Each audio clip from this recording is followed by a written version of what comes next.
Sa mundo ng tennis, sasabak ngayong araw sa Catalonia Open sa Spain ang Filipina tennis star na si Alex Ayala. Magugunitang bago ito nang galing sa Ayala sa second round ng Madrid Open kung saan siya natalo sa kamay ng world number 2 na si Iga Swiatek. Ang mga detalye sa report ni Matchpoint, Millie Borja.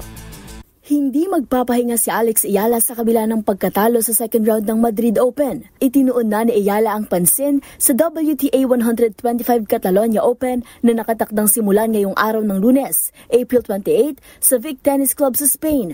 Magugunitang umexit si Ayala sa Madrid Open matapos ang pagkatalo kay world number 2 Iga Swiatek noong Biyernes. Kasalukuyang rank 72 sa mundo, nasa seed number 6 si Ayala sa naturang tournament. Kasama sa mga makakalaban ni Ayala ang mga dating Grand Slam runner-up, Grand Slam champion at world number 1 sa doubles. Gagamitin ni Ayala ang Catalonia Open para makapag-ipon ng mas maraming laro sa clay courts bilang pagsasanay para sa Italian Open sa Rome mula May 6 hanggang 18 at sa French Open na magsisimula sa May 25 kung saan gagawa siya ng kasaysayan bilang kauna-unahang Filipina na maglalaro sa main draw ng isang Grand Slam.